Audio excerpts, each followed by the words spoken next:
6월 20일 우리 하나님 말씀 함께 살펴가도록 하겠습니다. 자, 오늘 바울의 행적 이제 22번째 시간이고요. 이제 골로새서 본문에 대한 부분과 그리고 빌레몬서 함께 나누도록 하겠습니다. 거듭난 자는 위의 것을 찾으라. 거듭난 자는 위의 것을 찾으라. 이런 제목으로 하나님 말씀 함께 살펴가도록 하겠습니다. 자, 우리가 지금 살피고 있는 신약의 연대기적 시기는 AD 한 57년경 이후라고 그랬죠. 그래서 사도 바울이 로마의 가택 연금으로 묶여 있는 그런 시기를 살피고 있고, 이제 가택 연금 후 한 1년여의 시간이 흘렀을 때쯤으로 우리가 보고 있습니다. 자, 그 중에 이제 우리가 에베소서를 시작으로 이제 같은 이 소아시아 지역으로 가는 이 골로새서를 우리가 살피고 있는 거죠. 그러니까 지난주에 우리는 골로새서를 이제 전체적으로 이해할 수 있는 이 서론적인 이 배경들에 대해서 살펴보았는데, 예수의 그리스도 되심을 이제 하나님의 말씀과 언약을 기준으로 또 계시의 말씀으로 바르게 알려고 하는 게 아니라 이제 세상 철학과 사상 그리고 이단 종교적인 생각들을 가지고 이제 그리스도를 상상하는 그런 일들이 벌어지면서 이제 하나님께서 그리스도를 이 땅에 보내신 그 의도를 오해하는 그런 상황으로 흘러가고 있었던 것을 우리가 살폈습니다. 자, 그렇게 되면 그 결과는 성경 역사에서 모든 죄의 이유라고 말하고 있는 그 이 10계명의 1, 2, 3계명을 어기게 돼서 결국 하나님을 오해하게 되는 거죠. 그럼 하나님의 뜻을 오해하게 되는 거고, 그럼 어떻게 됩니까? 교회 안에서조차 완전한 우상 숭배로 빠지게 되는 겁니다. 그래서 이사야 선지자를 통해서 그 이사야 1장에 하나님께서 그 예루살렘에서 제사 드리고 뭐 예배한다고 하는 그 백성들을 책망하셨던 것처럼 이제 그런 일들이 생기게 되는 거죠. 그렇게 되면 이제 하나님의 성취하신 이 새 언약을 파기하게 되는, 또다시 다른 길로 가게 되는 그 종교적 올무로 빠져들게 된다. 그렇게 얘기를 했습니다. 그래서 이제 교회와 성도는 예수 그리스도 한 분만으로 우리가 충분한 그런 존재다라는 걸 잊지 말아야 되고, 또한 성경만으로 우리는 충분하다라는 이 사실, 이 복음의 핵심을 우리가 잘 알아야 되는데, 이걸 오해하게 되면 오늘 이 시대 속에서도 수시로 벌어지는 그런 일들, 이런 이 이단적인 이 교회 안에서 상상 못할 일들이 벌어지게 되는 거죠. 그래서 우리는 이런 사실에 대해서 바울이 이제 골로새 교회로 보내는 이 편지를 통해서 이 편지를 보냈던 그 목적들을 우리가 잘 생각해보고 또 그 상황들을 잘 생각해보면서 우리가 먼저 이제 성경이 계시로 알게 하는 진정한 하나님의 말씀, 진정한 복음이 무엇인가라는 것을 바르게 알고 온전히 서는 것이 필요하다 그랬습니다. 자, 그래서 오늘은 계속해서 골로새서의 우리가 내용을 살펴보고 그리고 빌레몬서까지 우리가 살펴가도록 하겠습니다. 골로새서는 이제 크게 두 부분으로 나뉜다고 했는데요. 전반부는 주로 이제 교리적이면서 논쟁적인 그런 내용들이고, 후반부는 이제 주로 권면적이고 이제 실제적인 내용으로 구성이 됩니다. 그래서 첫 부분은 그리스도의 이제 우월성에 대해서, 이제 그리스도의 초상화를 그릴 정도로 이제 그리스도가 누군가를 소개하는데, 먼저 이제 다른 서신들과 같이 시작을 하죠. 이제 수신자들에 대한 문안, 감사, 이런 글들로 이제 시작을 합니다. 그래서 1장 1절, 하나님의 뜻으로 말미암아 그리스도 예수의 사도된 바울과 형제 디모데는 골로새에 있는 성도들 곧 그리스도 안에서 신실한 형제들에게 편지하노니 우리 아버지 하나님으로부터 은혜와 평강이 너에게 있을지어다. 자, 항상 말하지만 이 성도의 의미는 그리스도 안에서 신실한 사람을 말하는 겁니다. 그냥 교회당을 왔다 갔다 하는 사람, 그냥 믿는다라고 말하는 그런 정도가 아니라는 거죠. 그러니까 신자의 개념은 그냥 믿고 있다는 것을 말만 하는 게 아니라, 성경에서 말하는 신자, 이 성도는 신실한 사람이라는 뜻으로서, 그러니까 하나님의 말씀의 그 가치, 하나님의 법치, 하나님의 법도와 규례와 명령과 계명의 그 의도를 따라 살아가는 그런 일에 믿을만하고 충성된 사람이다라는 뜻입니다. 여태까지 우리가 이 믿음이라는 개념을 너무 그저 단편적으로 생각하는 경우가 많았습니다. 그래서 그저 입술로 믿습니다 하고 교회당만 왔다 갔다 하면 되는 걸로 알고 있었지만 뭐 그러다 보니까 종교에 익숙해지고 그래서 이제 종교 행사에 이제 그 숙달이 되고 그러면서 뭐 11조나 뭐 교회 안에서 행하는 일들을 그냥 그렇게 주기적으로 하는 거 그거를 마치 믿음이다라고 생각을 했었는데 여러분 성경을 자세히 잘 보면 그런 것을 가지고 믿음이라고 말할 수 없다라는 것을 우리가 분명히 알 수 있습니다. 그러니까 믿음이라는 그 원어가 피스티스라는 그런 말인데 그 단어인데 그 의미는 충성되고 신실한 그런 상태를 포함하고 있는 겁니다.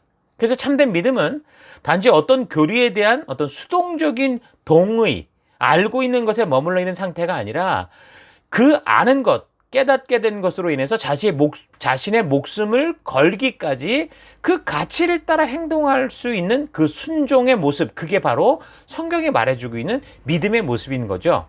자, 그래서 우리가 이런 믿음의 이 진정한 의미, 성경이 말씀하는 믿음, 하나님이 말씀하는 믿는 자에 대한 그 정의들을 우리가 바르게 알아서 정말 말만이 아니라 또 단지 교회당을 왔다 갔다 하는 것만이 아니라 하나님의 의도, 하나님의 뜻을 따라 살아갈 수 있는 그런 우리가 되었으면 좋겠습니다.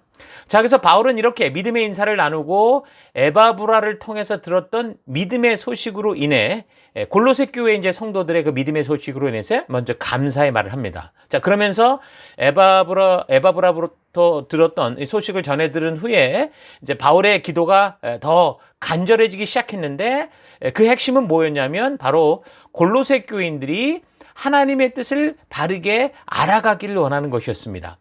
그러니까 세상이 그렇게 하듯이 그냥 듣는 얘기, 세상의 각도로 보는 게 아니라 하나님의 말씀을 통해 바르게 알기를 원하는 것을 위해서 그가 기도하며 중보하게 되죠. 그래서 바울의 기도는 그 시대 그렇게 가난하고 삶이 어렵고 버거운 그들을 위해서 보다 뭐 돈을 잘 버는 직장을 주십시오. 뭐 이들이 정말 사업에 잘 되고 뭐 공부를 잘해서 뭐 이 땅에 정말 머리가 되게 해 주십시오. 그렇게 하는 그런 기도가 아니라 비록 이 세상에서 우리가 그런 게 필요한 것처럼 보이지만 그러나 바울의 기도는 이런 세상일지라도 이곳에서 사업 잘 되고 뭐 공부 잘해서 더 좋은 대학 가고 남보다 더 좋은 회사에 취업하고 불신자들보다 몇 계급씩 먼저 승진하게 해 주십시오. 우리 성도들이 뭔가 이곳에서 잘 살게 해 주십시오. 그런 기도가 아니라 심지어는 가난한 자들의 이 배가 고픔을 위해서 하나님 정말 좀 풍성한 음식을 주십시오. 이렇게 기도하는 게 아니라 바울의 가장 먼저 된 기도의 제목은 뭐였냐면 이 백성들이 하나님의 뜻을 온전히 알아가게 해달라라는 것이었습니다. 그래서 1장 9절 그러므로 우리가 여러분의 소식을 들은 그날부터 우리도 여러분을 위해서 쉬지 않고 기도합니다. 우리는 하나님께서 여러분에게 모든 신령한 지혜와 총명으로 하나님의 뜻을 아는 지식을 채워주시기를 빕니다. 그러니까 하나님이 계시를 바르게 깨닫게 되기를 위해서 기도하는 거죠. 10절 여러분이 주님께 합당하게 살아감으로써 모든 일에서 그를 기쁘시게 하고 모든 선한 일에서 열매를 맺고 하나님을 점점 더 알고 하나님의 영광의 권능에서 오는 모든 능력으로 강하게 되어서 기쁨으로 끝까지 참고 견디기를 바랍니다. 그러니까 성도들이 진정으로 하나님의 진심을 좀 더 알아서 그래서 굳건한 믿음 위에 서서 다가오는 어떤 고난과 환난의 상황 속에서도 그 하나님의 백성답게 살아갈 수 있는 그 참고 견디는 힘을 가질 수 있도록 위해서 기도를 하고 중보를 하는데 그 참고 견뎌야 하는 일들에 대해서 어떻게 하라고 하냐면 기쁨으로 그것을 감당할 수 있도록 그렇게 기도를 합니다. 그러니까 주님이 우리에게 주신 생명의 길을 가는데 그러니까 성도들이 먼저 무슨 이 교회를 나오기는 나오고 뭐 열심히 예배당을 왔다 갔다 하고 뭐 헌금을 한다 하고 그러는데 근데 저들의 삶이 무슨 노예처럼 늘 억지로 끌려다니는 그런 지친 모습으로 왔다 갔다 한다면 누가 그 길을 통해서 그들을 통해서 이 성도들을 통해서 그 빛이라고 하는 성도들을 통해서 생명을 알 수 있겠습니까? 누가 이런 거의 뭐 노예처럼 끌려다니는 사람들을 보면서 생명의 길로 나올 수 있겠냐는 거죠. 그러니까 교회를 나오는 저들의 모습이 성도들의 모습이 뭐 술집을 갔다 오고 카지노를 갔다 오는 사람보다 뭐 기쁘고 즐겁고 감당할 수 없는 견줄 수 없는 그런 모습이 있어야 되는데 성도들이 먼저 죽을 상을 하고 왔다 갔다 한다고 하면 누가 그 성도들을 통해서 여기에 생명의 길이 있구나라는 걸 알 수 있겠냐라는 겁니다. 그래서 바울의 기도는 이제 그런 기도를 하는 거죠. 교회를 나오고 있는 나의 마음, 그래서 우리에게 주신 이 최고의 사명을 감당하는 이 땅을 살아가는 거룩한 하나님의 백성으로서 지금 나의 마음과 내 태도는 어떤가 우리가 좀 잘 되돌아볼 수 있기를 바랍니다. 어찌됐든 사도 바울은 우리의 삶의 그 어떤 문제보다 그래서 먼저 저들의 삶이 어떤 환경에 처해 있던지 무엇보다 먼저 하나님을 아는 지식으로 충만해질 수 있기를 기도하고 중보하는 겁니다. 그러니까 이거는 성도들의 현실의 삶이 어떻든 상관이 없다 이 얘기를 하는 게 아니라 지금 성도들이 각자의 삶의 현장에서 만나게 되는 어떤 상황, 어떤 환경이든지 그 안에서 하나님의 부르심을 알고 하나님을 알고 하나님의 뜻을 바르게 안다면 그런 상황과 환경이 문제가 되지 않고 능히 이겨갈 수 있기 때문에 그렇게 기도를 하는 겁니다. 그래서 오늘 우리 교회가 이 강단에서 순종하면서 해나가는 게 바로 이런 거죠. 우리가 지금 당장 교회 안에서 무슨 즐거운 파티를 하고 뭐 사람들을 많이 모을 수 있는 어떤 것을 하진 않아도 우리가 정말 강단을 통해 다른 게 아니라 하나님의 이런 진심을 알리고 하나님의 마음을 알게 함으로 말미암아 결국은 이 백성들이 우리에게 처해진 상황과 환경을 기도를 통해 바꾸는 능력이 아니라 어떤 상황과 환경이 다가와도 그것을 이겨낼 수 있고 그 사망의 엄침한 골짜기 속에서도 생명의 길을 따라 나아갈 수 있도록 하는 그런 가치를 심는 일들을 하고 있는 겁니다. 그래서 사람들은 늘 삶에 그 당장 급한 것을 처리하기 위해서 다 애를 쓸 수밖에 없지만 근데 우리의 삶의 방향을 바르게 하는 더 중요한 것을 우리가 하루하루 먼저 해나가지 않는다면 그러니까 바른 방향을 잡지 않고 열심만 낸다면 결국 어떻게 됩니까? 영원한 절망에 빠지고 만다라는 겁니다. 그래서 바울은 하나님은 광대하셔서 우리가 한순간에 모든 걸 다 알 수 없는 그런 존재잖아요. 그러다 보니까 성도들이 다른 그 어떤 것보다 날마다 점점 더 하나님이 누구신지를 바르고 온전하게 알아갈 수 있는 삶을 포기하지 않고 적극적일 수 있도록 그렇게 바울이 그렇게 기도하는 거죠. 우리 하나님이 우리를 창조하셨고 우리의 모든 것을 아시는 분이시기에 우리 안에 그러한 하나님의 그 마음을 아는 그런 마음을 달라고 충고하며 기도하는 겁니다.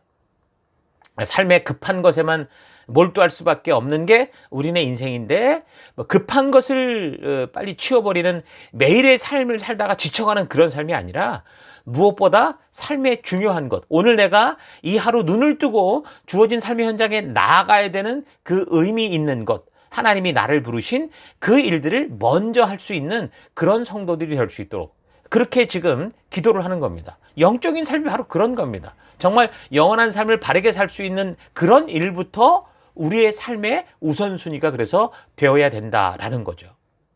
그래서 세상을 어떻게 바르게 분별할 수 있을까를 고민하기보다 그 세상을 만드신 그 하나님의 뜻, 이 세상을 움직여 가시는 하나님의 의도를 먼저 아는 것, 이게 참다운 지혜다라는 겁니다. 그래서 하나님의 뜻이 무엇인지를 우리가 바르게 안다면 이 세상에서 벌어지는 어떤 일이든 바르게 분별하는 능력을 가질 수 있죠. 그래서 삶을 살아가면서 우리가 어떤 상황 환경 속에서도 우리가 해야 될 것과 하지 말아야 될 것을 구별할 수 있는 그런 능력을 가질 수 있게 되는 겁니다. 근데 우리가 그런 하나님의 말씀의 가치, 하나님의 의도에 대해서 하나님의 뜻에 대해서 분명하지 않으니까 자꾸 세상에 보이는 것에 속고 그것에 매달리는 그런 삶을 살게 되는 거죠. 그래서 바울은 다른 어떤 삶의 편리와 배부름을 위한 남보다 잘 되기 위한 그런 기도보다 저들이 먼저 하나님의 그 진실한 의도, 하나님의 뜻을 알아갈 수 있도록 기도를 하고 중보를 하는 겁니다. 그래서 바울의 이런 바람은 단지 골로새 교회를 향한 것만이 아니라 에베소서를 통해서도 그랬고 그의 선교 사역 전반에 거쳐서 그는 이렇게 일관적으로 성도들이 하나님의 뜻, 하나님의 진심, 하나님을 보다 바르게 알기를 소망했고 그래서 그렇게 가는 곳마다 하나님을 알리고 그렇게 그런 하나님이다라는 걸 전하는 그런 사역을 감당한 겁니다. 자, 그렇게 자신들이 정말 성도들을 향해 쉬지 않고 간절히 소망하는 하나님을 알아가는 존재가 되기를 원하면서 이제 본론의 이야기를 시작을 하는데 그게 이미 지난번 서론을 통해 살폈던 것처럼 전부 그리스도에 관한 이야기인 거죠. 그리스도의 창조와 그의 구속과 또 교회의 머리 되신 것과 그래서 마땅히 성도들이 그리스도 안에 거해야 된다라는 이야기를 합니다. 그래서 그리스도 안에서 뿌리받고 말씀에 깊이 있게 뿌리받고 그리고 그 말씀으로 세우심을 입어서 그 말씀이 주시는 가치를 따라 하나님 백성답게 살아갈 이 하나님 백성다운 길을 권하는 겁니다. 하나님이 누구신가? 그리스도가 누구신가? 성도가 어떤 존재인가를 알게 하는 건데, 하나님을 바르게 알고 예수 그리스도를 바르게 알아야 어떻게 하는 겁니까? 우리가 바른 믿음의 가를 살 수 있기 때문인 거예요. 그리고 그 당시 이미 말했던 것처럼 거짓 교사들이 그 유포하던 그 거짓 이론들, 뭐 이성주의나 거짓 철학이나 형식주의나 뭐 천사숭배나 또 신비주의, 뭐 금욕주의, 이런 것에 대해서 우리가 늘 깨어서 멀리하고, 그리고 그리스도와 연합하여 세례를 받음으로, 다시 말해서 하나님의 말씀의 가치로 무장됨으로 우리가 그리스도와 함께 죽었다가 그리스도를 죽은 자 가운데서 다시 살리신 하나님의 그 말씀, 하나님의 약속을 믿는 믿음으로 그리스도와 함께 우리가 다시 새 생명으로 살아간 새로운 존재다. 그러니까 이 1장, 2장을 통해서 사도 바울은 우리가 믿어야 될 바와 우리가 그 믿는 자로서 어떤 존재인지를 다시 한번 분명하게 말해 주는 거죠. 자, 그리고 이제 그 3장부터는 그리스도와 함께 다시 살림을 받은 그 존재답게 살아가라고 권하는 겁니다. 3장 2절, 위의 것을 생각하고 땅의 것을 생각하지 마라. 5절, 그러므로 땅에 있는 지체를 죽이라. 9절, 너희가 서로 거짓말하지 말라. 13절, 누가 누구에게 불만이 있거든 서로 용납하여 피차 용서하되 주께서 너희를 용서하신 것 같이 너희도 그리하고 이 모든 것 위에 사랑을 더하라. 그리스도의 평강이 너의 마음을 주장하게 하라. 17절, 또 무엇을 하든지 말이나 일이나 다 주 예수의 이름으로 하고 그를 힘입어 하나님 아버지께 감사하라. 그러니까 대부분의 지금 말씀을 잘 보면 우리가 우리 스스로 행해야 될 것, 그러니까 성도로서 살아갈 우리의 가치에 대해서 말하고 있죠. 그리스도로 살아난 사람이 되니까 하나님이 저절로 무조건 모든 걸 다 해주고, 그래서 이 성도는 구름을 타고 다니는 그런 존재가 아니라, 우리는 변화됐으나 그러나 하나도 변하지 않은 내가 살던 그 세상 속에서 이전과 하나도 다를 바 없는 그곳에서 우리를 살아가게 하십니다. 그러나 우리가 이미 에베소서를 통해 살폈듯이 이 세상과 환경은 그렇게 바뀌지 않았지만, 그러나 내가 변화되고 새롭게 됨으로 말미암아 이제는 같은 곳에서 우리가 살아가는 삶의 태도는 이제 이 땅이 맛을 잃지 않게 하는 소금으로서, 또 이 땅을 변화시키는 누룩으로서, 그러니까 전혀 다른 삶을 살아가는 것, 같은 장소에서 똑같은 사람과 똑같은 환경과 똑같은 장소에서 살아가지만, 그러나 우리는 거듭난 하나님의 성도된 백성으로서 이제는 전혀 다른 삶을 살아가는, 그게 그리스도의 삶이다, 그 이야기를 하는 겁니다. 그러니까 우리가 기도를 해도 하나님 뭐 밝은 날씨를 주십시오, 뭐 이런 것을 기도하는 게 아니라 어떤 날씨가 다가와도 우리가 감사할 수 있고 그 상황에서 우리 주님의 그 뜻을 따라 기쁨으로 살아가는 그 길을 걷는 존재가 되게 하는 거죠.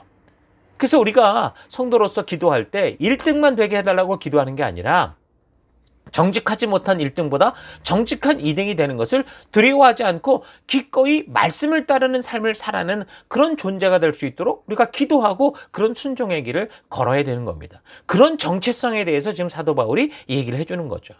기도만 하면 저절로 모든 것이 다 되는 게 아니라 어떤 상황 환경 속에서도 그리스도의 평강이 우리의 마음을 주장하도록, 그러니까 하나님의 말씀의 가치를 따라서 우리가 굳건한 심지를 가지고 걸어갈 수 있도록, 그렇게 가는 것까지가 우리의 사명이고 구원받은 우리가 해야 될 성도로서의 본분이다라는 겁니다.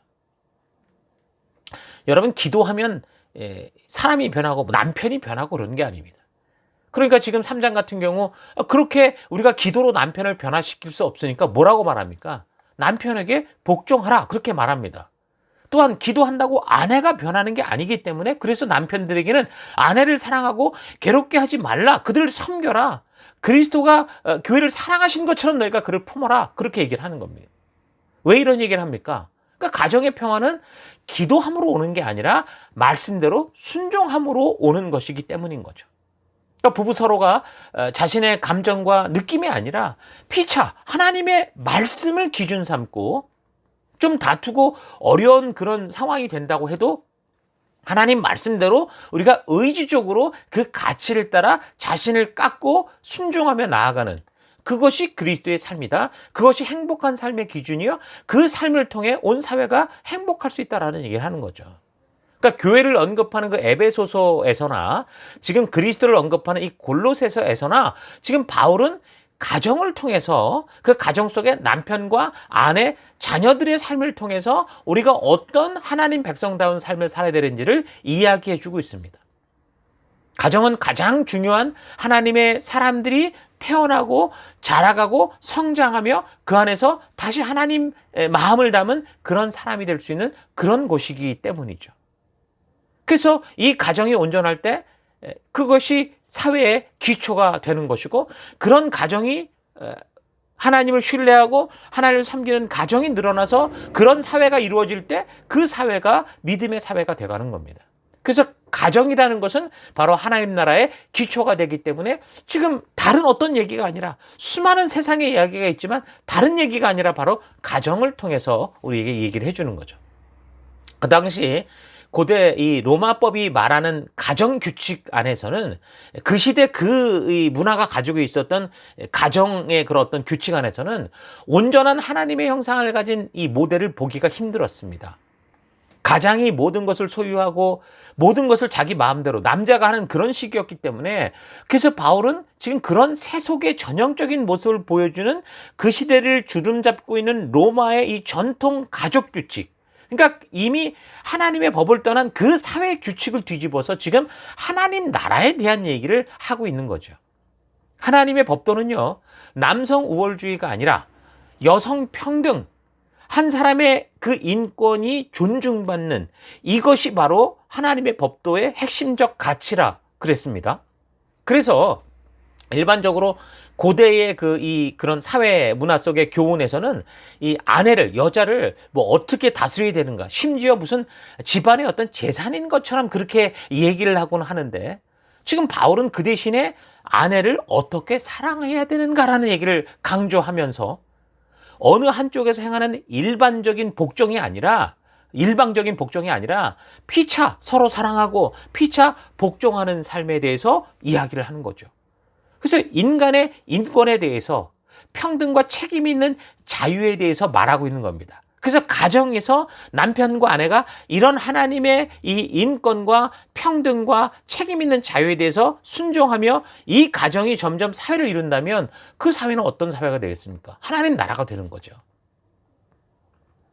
그것이 남편과 아내의 관계만이 아니라 이제 좀 더 확장해서 아비와 자녀, 또 주인과 종의 관계에서도 같은 원리를 얘기해 주고 있습니다. 그러니까 가정이 이 사회를 이루어가고 국가를 이루어가고 민족을 이루어가는 그런 모든 것의 기초가 되기 때문에, 하나님은 그 가정을 통해서 바로 이런 나라를 이루시려고 했기 때문에 바로 가정이라는 가장 중요한 그것을 통해서 말씀을 하시는 거죠. 가정을 시작으로 어떤 공동체, 어떤 관계이든 하나님께서 말씀해 주시는 법도에 따르는 온전한 그런 회복이 없이는 온전하게 하나님 닮은 영혼을 세운다라는 건 불가능한 겁니다. 그래서 가정은 이 온 우주에서 인류가 탄생하고 자라고 유지되는 가장 기초가 되는 아주 중요한 곳이다라는 걸 여러분 잊지 마십시오. 그래서 교회당보다 사실 더 중요한 것은 가정이죠. 그 가정이 예배가 되고 그 가정이 자라서 우리가 교회당으로 모였을 때 흔히 우리가 부르는 교회가 될 수 있는 그런 모습이라고 볼 수 있는 거예요. 그래서 같은 원리를 따라서 교회당에 왔을 때도 교회가 그저 그냥 사람만 많이 모이는 그런 어떤 대그룹의 어떤 그런 모임으로 거창하고 큰 행사를 하면 모이는 뭐 이런 것도 어떤 영향력을 주겠지만, 더 중요한 것은 반드시 이 한 영혼이 태어나고 보호받고 자랄 수 있는 이 영적인 가정을 우리가 분명히 교회 안에 만들어야 됩니다. 그래서 우리 교회는 그것을 셀이라 부르고, 그래서 우리 이 셀이라는 것은 교회에 오면 누구나 교회를 관리하기 위해서, 성도를 관리하기 위해서 만든 어떤 소그룹의 개념을 넘어서 하나님이 지금 이 말씀을 통해 말씀하시듯이 이 모든 세계를 세워가는 기초가 될 수 있는 그런 가정으로 우리가 셀이라는 것, 이 영적인 가정을 세워가고 있는 거예요. 그 영적 가정들이 한 교회당에 모여 한 교회를 이루는 것이고, 함께 힘을 모아서 성령이 하나 되게 하신 것을 힘써 지켜가면서 예수님께서 우리에게 주신 이 사명, 우리를 부르신 빛과 소금 된 사명, 하나님 나라의 언약, 새 언약 백성다운 삶을 살게 하시고 그렇게 그 삶을 풍성케 하시는 거죠. 여러분, 그래서 이 개념들을 잘 기억하셔야 됩니다. 특별히 셀 리더들, 이미 이제 하나님의 이런 마음을 알고 그 부르심 앞에 순종하며 나아간 우리 리더들 같은 경우, 지금 그래서 여러분에게 지금 맡겨주신 그 영혼들이 하나님이 바로 이런 나라를 위해서 우리에게 맡겨진 영적인 자녀다라는 이 사실을 잊지 마시고, 교회에서 흔히 보는 그런 어떤 종교적 리더 이런 차원이 아니라 하나님의 마음을 품고 하나님이 이런 뜻을 알고, 그래서 이 주신 한 영혼을 사랑할 때 어떻게 사랑해요? 예수님이 그 목숨을 주시며 사랑하신 것처럼 사랑하고 돌보는 이런 사명을 우리가 감당해야 되가는 거 잊지 마십시다.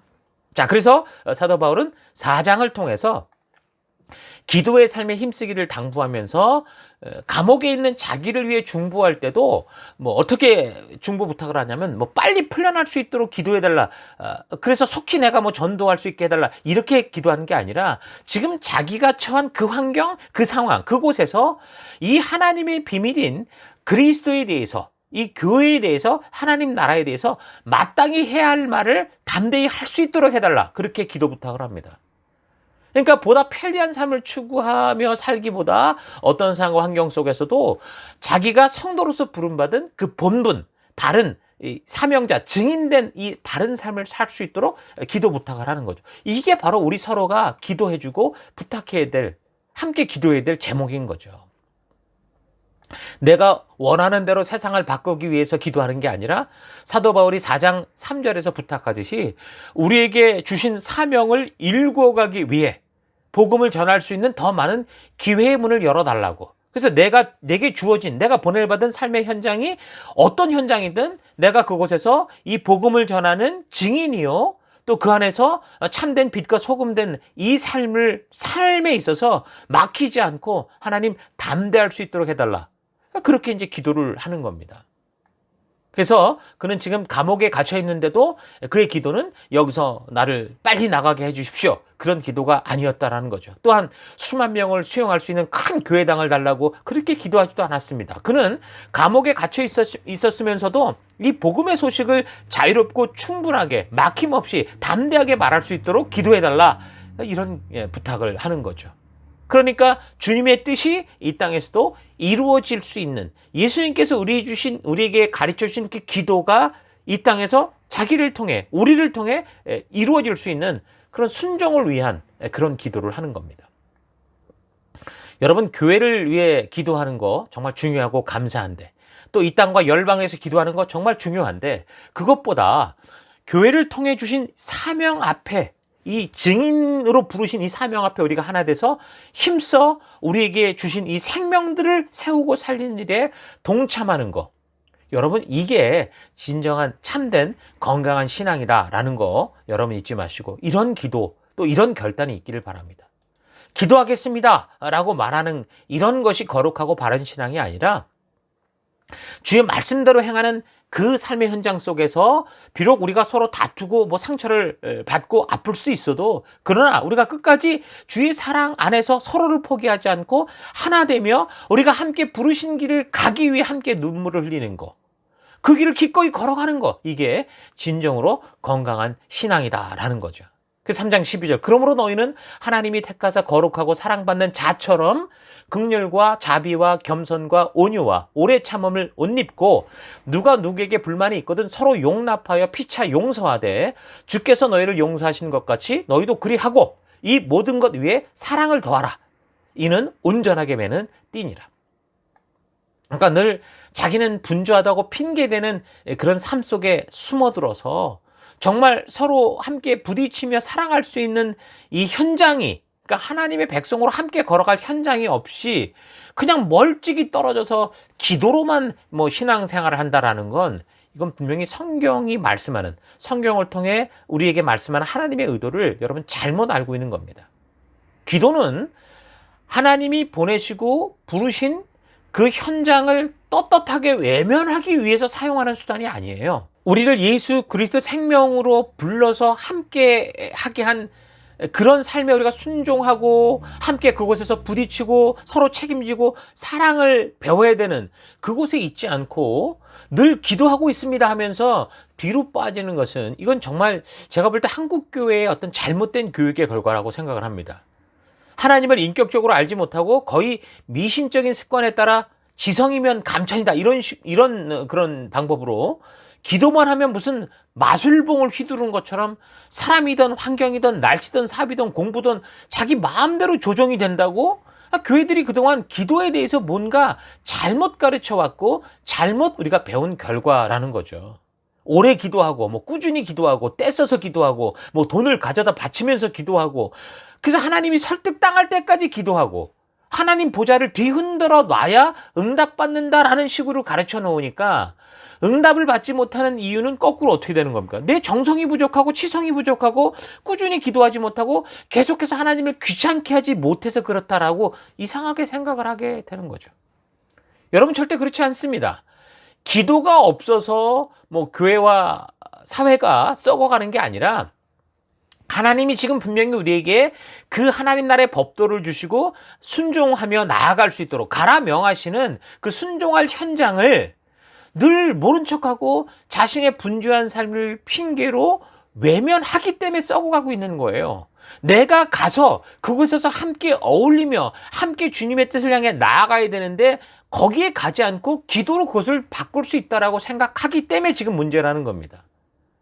내가 보내진 곳이 어느 곳이든지 하나님의 말씀의 가치대로 살려고 하지 않기 때문에 지금 세상이 썩어가고 있는데 우리는 착각하고 있는 거죠. 그래서 골로새 지역에서처럼 이 혼탁한 혼합주의가 판을 치고 신비주의와 영지주의와 같은 이 이원론적 사상들이 교회 속을 파고드는 이때, 그러니까 오늘 우리 시대에도 그래서 우리가 이 기도에 대한 바른 의미를 알고 그리고 우리가 이 말씀을 따라 이 가치를 따라 그 말씀대로 바르게 순종하는 그런 삶으로 나아가야 되는 것 잊지 마십시오. 자, 이런 이야기들을 지금 사도 바울이 골로새 교회로 보내는 편지를 통해 말씀하고자 하는 겁니다. 그래서 여러분 우리가 이렇게 이 골로새 교회에게 보내는 이 말씀을 통해서 날마다 하나님 앞에 나아가 말씀을 듣고 그 말씀을 나의 삶의 현장과 연결시키는 이런 이게 믿음의 삶이니까 이게 셀 안에서 우리가 늘 나누며 함께하는 이유니까 철저히 준비하고 비록 이 세상이 그런 우리를 위협하고 시험하고 함정을 만들어도 우리가 하나님의 말씀대로 순종하였던 그 다니엘처럼 에스더처럼 정말 우리가 그 길로 믿음으로 나아가는 여러분과 제가 될 수 있기를 바랍니다. 자, 골로새서는 이런 정도로 마치고요. 그 다음에 이제 빌레몬서를 우리가 잠깐 살피겠습니다. 지금 우리가 아는 것처럼 두기고라는 사람이 로마에서 지금 가택 연금된 바울이 적은 이 편지들, 그러니까 에베소서, 골로새서를 가지고 가는 이 내용을 살폈는데 그렇게 두기고가 이 지역으로 가는 편지를 가지고 갈 때 에베소서, 골로새서 말고 한 가지 더 한 편지를 더 가져간 게 있는데 그게 바로 빌레몬서입니다. 이 빌레몬서는 뭐 어떤 지역 교회에게 보내려고 한 게 아니라 어떤 사람에게 적은 편지입니다. 그래서 그 정황은 이제 내용을 살펴보면 우리가 알 거고요. 이 편지를 받는 이 빌레몬이라는 사람은 바울의 3차 전도 여행 때 그 두란노 서원을 통해서 아마도 복음을 듣고 성도가 된 것으로 보이거든요. 그렇게 됐을 때 이 사람이 그렇게 두란노 성경을 통해서 이 두란노 서원을 통해서 말씀을 듣고 배우고 난 다음에 그런가 보다라고 그냥 산 게 아니라 순종의 삶을 살았습니다. 아마도 우리처럼 자신의 사는 그 처소에서 예배의 장소를 만들고 그곳을 이제 교회로 세우는 그런 일을 했던 것 같아요. 오늘 우리 교회가 성도를 단지 그냥 말씀만 듣고 끝나는 게 아니라 계속 이 말씀 안에서 세워서 결국은 하나님의 마음을 품은 영적인 아비, 그러니까 리더로 세우고 또 사역자로 세워가는 그런 모습과 같은 그런 삶을 순종하며 살았던 거죠. 그래서 빌레몬은 골로새 교회에 아마 리더로서 사역을 했던 것 같을 때 전승에 의하면 나중에 이제 골로새 교회의 감독이 되었다고 합니다. 근데 이제 네로 박해 기간에 이제 순교를 하게 되죠. 자, 그리고 이제 그의 가족으로는 성경의 근거로 볼 때 아비아라는 이제 아내가 있었고 그리고 아키뽀라는 아들이 있었습니다.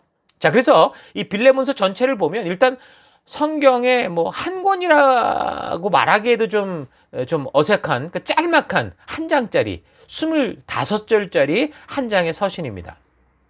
자, 그런데 이 편지 안에 성도가 현실 속으로 살아가며 만나게 되는 지금 다양한 이 사람들을 향한 어떤 우리의 그 성도로서의 삶의 태도, 긍휼과 용서의 메시지가 이 안에 있어서 참으로 우리의 사역의 지금 이 셀의 현장에서 벌어지는 이 변화무쌍한 관계 속에서 우리가 좀 너무나 많은 이 관계들을 경험하고 있지 않습니까? 별의별 사람들을 다 만나고 우리가 정성과 애를 쏟아도 때로는 정말 실망하고 때로는 공격받기도 하고 이런 일들을 우리가 많이 경험하게 되는데 이런 관계 속에서 그런데 이런 사명을 받은 성도로서 우리가 어떤 태도와 어떤 자세를 가지고 살아가야 되는가라는 아주 귀중한 그런 지혜를 전해주고 있죠. 그러니까 성경에 나와 있는 어떤 하나도 우리가 무시할 게 없는 거죠. 왜요? 하나님이 분명히 우리에게 전해줄 당신의 분명한 뜻이 있기 때문에 우리에게 주신 말씀이 있기 때문에 그렇습니다. 그래서 우리도 생명을 낳는 생명을 세워가는 이 셀 사역의 현장에서 지금 사람들과의 관계로 참 여러 가지로 어려움을 많이 겪게 되는데 이 편지를 통해서 이 빌레몬서를 통해서 우리가 사명의 현장에서 어떻게 사람들을 대하고 어떻게 사람들을 품고 어떻게 나아가야 될까 잘 분별하고 또 위로받는 그런 기회가 될 수 있기를 바랍니다. 자, 그래서 1장 1절부터 보면 그리스도 예수를 위하여 갇힌 자 된 바울과 및 형제 디모데는 우리의 사랑을 받는 자여 동역자인 빌레몬과 자매 아비아와 우리와 함께 병사된 아키뽀와 너의 집에 있는 교회에 편지하노니. 그러니까 지금 조금 전에 말씀드린 것처럼 이 아키뽀는 그의 아들이라고 그랬고 아비아는 그의 아내라고 그랬는데요. 이 바울이 이 사람에게 특별하게 이 뭐 개인적인 어떤 이유로든 어쨌든 이 편지를 쓰게 된 이유, 동기, 그 목적이 있었습니다. 이제 그 상황을 이제 우리가 알아야 되는데 그 당시 이제 빌레몬이라는 이 사람이 이 골로새 지역에 있었던 그런 사람이었는데 이 사람의 집에 이제 노예가 있었던 것 같아요. 이 사람이 이 노예가 주인의 어떤 재산을 관리했는지 뭐 어쨌든 노예 자체는 뭐 주인의 재산이니까 어쨌든 중요한 역할을 했던 것 같은데 근데 어느 날 그 이유를 모르지만 어쨌든 도망쳤습니다. 근데 그냥 도망친 게 아니라 아무래도 이 돈을 훔쳤거나 아무튼 그런 식으로 도망쳤던 것 같아요. 그래서 그 지금 이 골로새가 있는 지역이 이 터키 지역이잖아요. 지금으로 말하면 거기서 아주 멀리 떠났습니다. 소아시아 그 지역을 떠나서 그리스 바다를 넘어서 그리스를 갔다가 그리스 정도가 아니라 이제 로마까지 도망을 간 거죠. 그러니까 터키 지역에서 로마까지 간 거니까 이제 아주 자기가 이제 이 땅으로 돌아오지 않을 것이고 또 자기가 잡혔다간 큰일 날 수도 있으니까 안전한 곳으로 이제 도망을 친 것 같아요. 그런데 이제 이 사람이 그 로마에서 어떻게 지금 사도 바울을 만나게 된지는 모르겠지만 이 가택연금 중인 사도 바울을 만나게 됩니다. 이 도망친 종의 이름이 오네시모라는 사람이었는데 어쩌다가 빌레몬 집에서 노예가 됐는지도 잘 모르고 또 뭐 워낙 그 당시에는 전쟁이 늘 있었고 특히 이제 전쟁에 지는 그 민족 그 나라 그 사람들은 다 노예로 잡혀서 곳곳에 이제 팔려 다녔잖아요. 그러니까 이제 어쩌면 빌레몬의 집까지 이 사람이 그런 식으로 잡혀왔던 그런 뭐 노예였는지 어쨌든 분명한 건 모르지만 이런 이 빌레몬의 집에 어쨌든 노예였다라는 겁니다.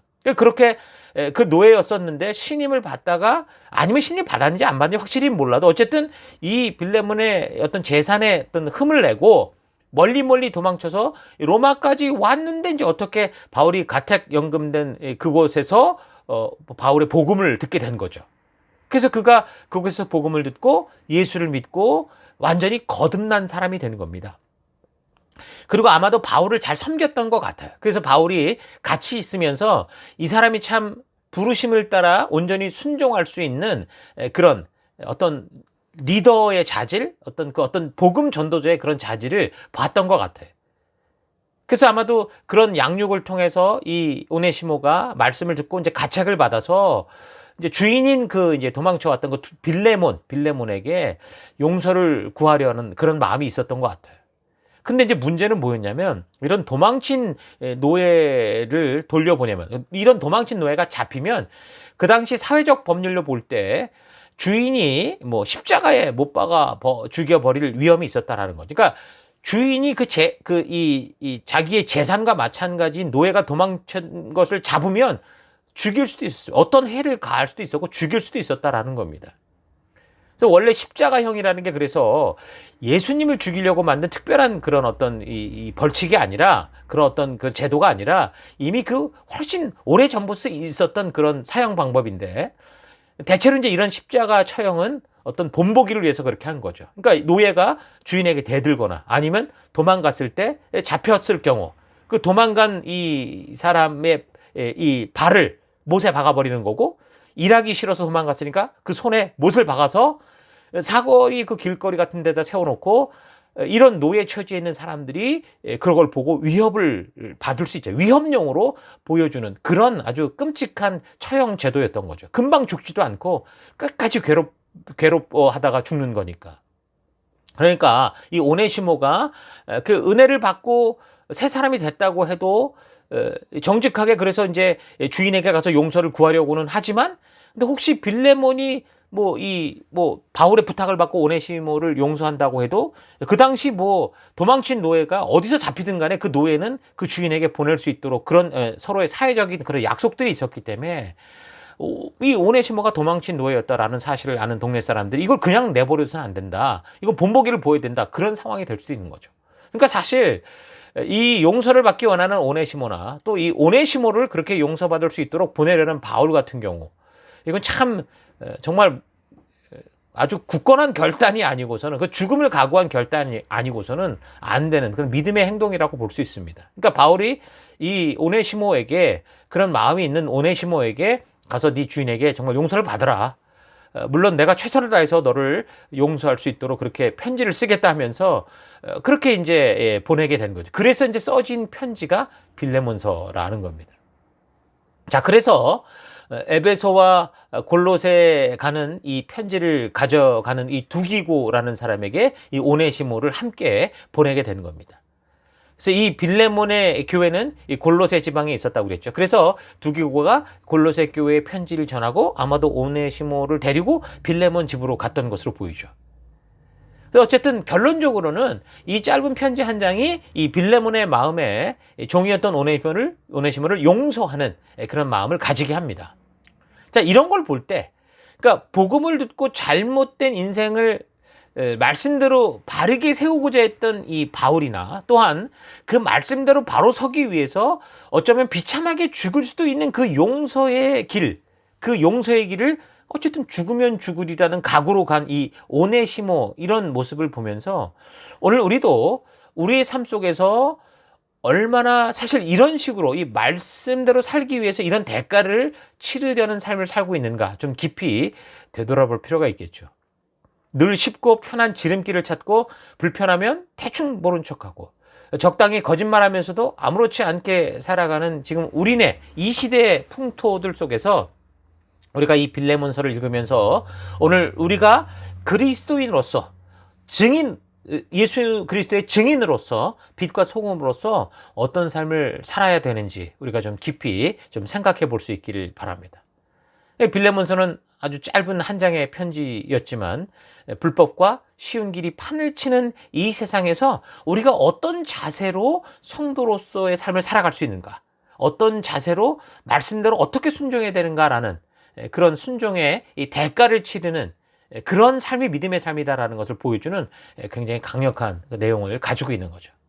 처음 말했던 것처럼 전해지는 기록에 의하면 나중에 이 오네시모가 이 골로새 교회의 이제 감독, 더 나아가서 에베소 교회에 대해 감독을 했다 그런 말도 있는데 어쨌든 복음이 가슴에 담긴 사람들은 그들의 신분이 비록 노예라고 하더라도 그냥 그런 자리에 머물러서 신세 한탄만 하고 신을 원망하고 세상을 비난하고 자기의 주변의 사람들을 비판하고 그렇게 살아가지 않는 모습을 볼 수 있습니다. 그래서 이 오네시모 같은 경우 주인 이 빌레몬보다 결국 보면 말씀대로 살기 위해 목숨을 건 순종을 했고 그래서 나중에 이 골로새 교회에 감옥이 될 정도로 주신 사명의 길을 걷는 그런 삶을 살아간 것을 볼 수 있습니다.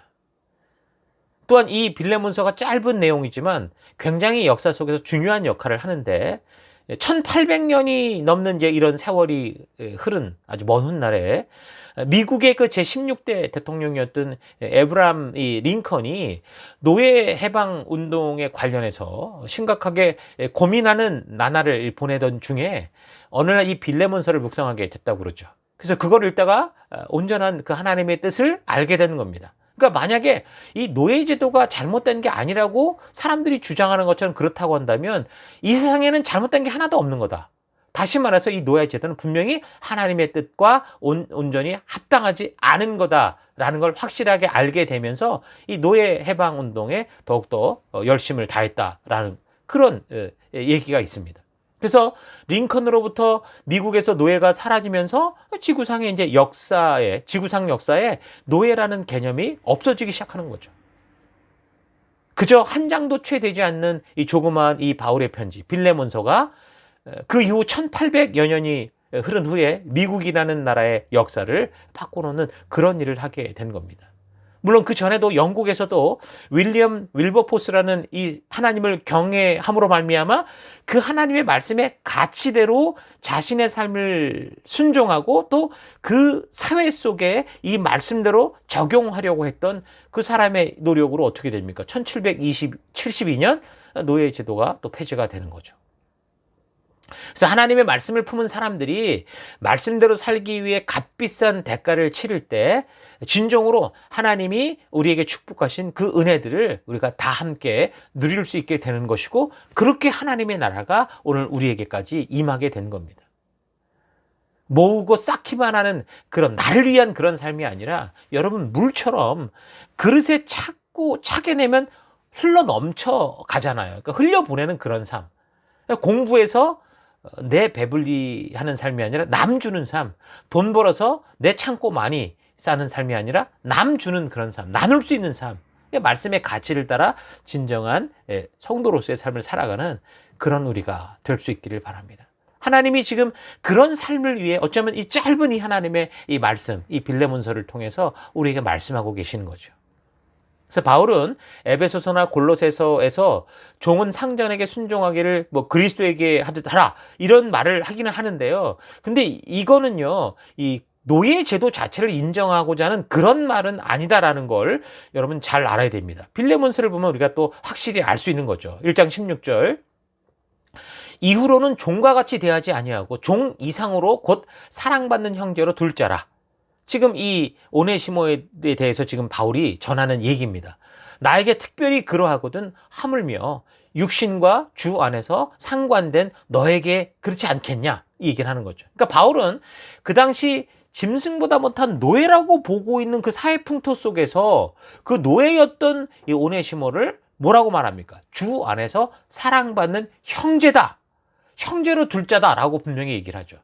그러니까 성경은 얼핏 보면 우리가 자칫 무슨 노예 제도를 그냥 암묵적으로 인정하는 것처럼 보이는 것 같지만 그건 문자적으로 볼 때 그런 거고요. 성경 전체 흐름을 통해 볼 때 지금 하나님께서 말씀하고 계신 이 의도, 그러니까 한 개인의 인권의 중요성과 평등과 공평과 공의와 자유, 이 하나님의 법칙 속에 있는 이 하나님의 그 의도를 놓고 볼 때 절대로 노예나 남녀의 차별, 인종 차별 이런 거는 하나님 앞에서 용납되지 않는다라는 것을 우리가 분명히 알 수 있는 겁니다. 미국의 노예 해방 운동 당시 이 노예 제도를 합법화하도록 주장했던 이 남쪽, 그러니까 이 남군의 경우는 빌레몬서와 같은 내용을 비롯해서 다른 성경의 어떤 그런 구절들을 근거로 노예의 합법성을 주장하는 그런 인들이 있었거든요. 그러나 지금 말씀드린 것처럼 성경의 전체 흐름을 통해서 정말 이 하나님의 말씀을 우리가 이 역사를 통해 읽어가면서 정말 양심적으로 좀 우리가 좀 정직하게 보고 하나님의 법도와 규례와 계명과 명령이 속에 담긴 하나님의 의도를 근거로 놓고 보면 분명한 건 절대로 사람 위에 사람이 없고 사람 아래 사람이 있는, 그러니까 사람 위에 사람이 있고 사람 아래 사람이 있는 이런 세속적 노예제도, 무슨 왕권제도 이런 것들은 절대로 용납될 수 없다라는 걸 우리가 분명히 알 수 있습니다. 그래서 바울도 그 시대의 문화와 풍토가 노예제도를 당연시하는 그런 흐름이었기 때문에 조심스럽게 회유하듯 말하는 것 같지만 결국 성경의 가치, 하나님의 의도가 말씀하고 있는 인권에 대해서, 자유와 평등에 대해서 아주 강조하고 말하고 있는 거죠. 자, 그래서 아마도 바울의 이런 의도가 담긴 편지를 받은 빌레몬은 이 성경의 가치를 깨닫게 되고 하나님의 의도를 알게 됨으로 말미암아 뭐 오네시모를 분명히 용서했을 것으로 보이고, 오네시모만이 아니라 오히려 그 가정에 속했던 다른 노예들도 같은 인간으로 이렇게 대접하고, 그러니까 노예들도 해방하는 그런 일이 있지 않았을까, 그렇게 생각을 할 수 있습니다. 진정한 노예의 해방은 결국 뭐로 이루어지는 거예요? 성경의 가치, 하나님의 뜻을 통해 이루어지는 겁니다. 오늘날 말하는 무슨 여권 신장이가 됐든 어떤 인간 평등, 인권 평등이라는 게 바로 하나님의 이 가치, 하나님의 뜻을 온전하게 알고 그 뜻대로 살려고 할 때 이루어진다라는 거 여러분이가 꼭 기억해야 됩니다. 말씀은 살았고 운동력이 있다, 그렇게 말을 표현하고 있습니다. 여러분이 진정한 변화를 원하고 주 안에서 참된 평화, 평강을 누리기 원한다면 이 성경과 역사를 통해 우리에게 말씀하시는 이 하나님의 뜻, 하나님의 의도를 우리가 부지런히 알아야 되고 온전히 알아야 되고, 그래서 그 하나님의 의도를 따라 성경의 말씀의 이 가치대로 살아가는 그런 성도의 삶을 살아가야 되는 겁니다. 그러니까 우리가 복은, 구원은 우리가 믿음으로 어떤 나의 어떤 그런 결단으로 받고, 그 다음에 복은 기도로 받는 거라고 생각하는데 완전히 바뀐 거죠. 여러분, 우리가 구원받는 것은 하나님의 전적인 은혜로 우리가 구원을 받는 거고, 하나님 주신 복을 누리는 것은 하나님의 말씀을 따라 내가 의도적으로 살아감으로, 그 말씀을 따라 순종함으로 받을 수 있는 게 축복이라는 거죠. 그래서 하나님께서 그런 언약을 시내산에서 했다고 그랬죠. 구체적으로 이게 알게 했다고 그랬죠. 그리고 그것을 다시 설명하고 다시 경험을 통해 모세가 말했던 게 신명기라고 그랬는데, 거기 30장 11절 뭐라고 말합니까? 오늘 내가 너에게 명령한 이 명령은 너에게 어려운 것도 아니요 먼 것도 아니다.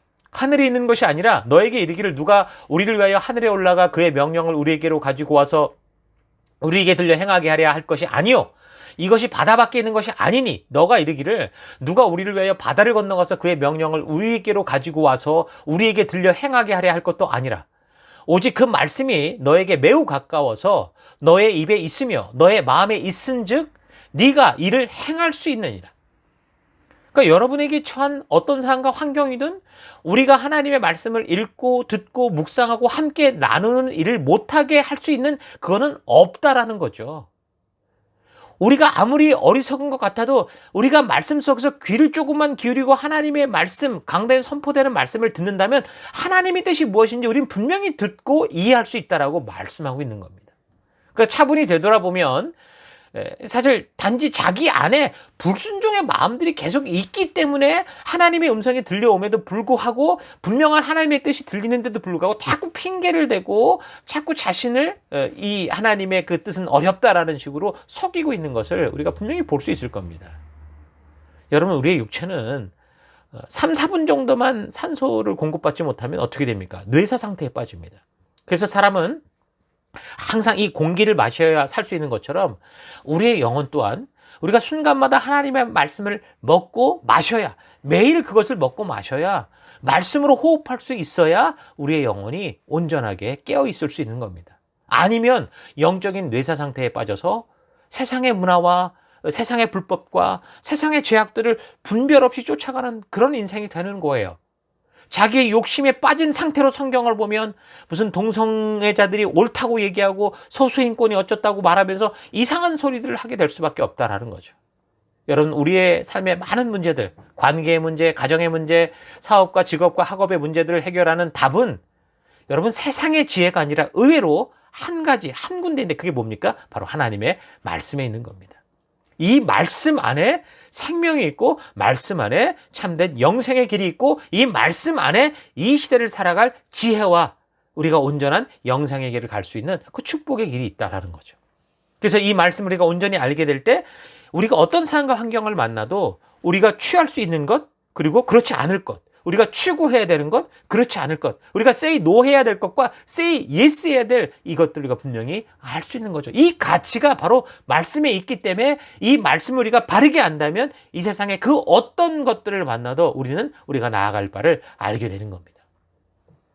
여러분, 누구나 무슨 문제를 만나든지 하나님께서 해결하실 수 있다라는, 왜요? 그분이 우리의 창조주니까, 우리를 만드신 분이니까 이것을 믿는 여러분 되기를 바랍니다. 문제의 의도를 알거나 문제가 왜 발생했는지를 알면 그 문제의 답을 찾을 수 있잖아요. 그러니까 하나님은 말씀 속에서 우리 앞에 다가선 이 문제의 원인, 그 의도를 알게 하시거나 또는 왜 이런 문제들이 발생했는지 여러분 그런 것들을 알게 해주시는 거예요. 그래서 우리가 성경과 역사를 꾸준히 살피는 거예요. 그래서 말씀이 없는 기도라는 거, 하나님이 말씀해 주신 대로 우리가 기도를 해야 되는데 그렇지 않고 내가 원하는 그런 기도를 한다. 이거는 있을 수가 없는 거고 말씀을 통해서만 온전한 문제의 답을 찾을 수 있는 겁니다. 그래서 믿음 따라 말씀 따라 살아가는 우리가 될 수 있기를 바랍니다. 자, 그럼 이렇게 우리가 또 빌레몬서를 마치는데요.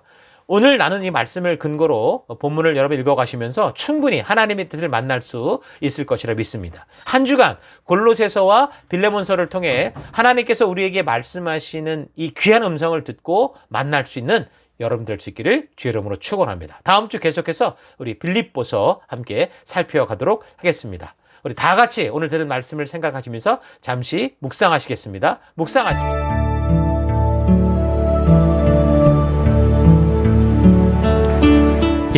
나는 성실하고 충실한 행함이 있는 그 믿음의 삶을 살고 있는지 아니면 늘 생각에서만 알매에서만 믿고 있는 그런 삶을 살고 있는지 좀 잘 되돌아보기를 바랍니다.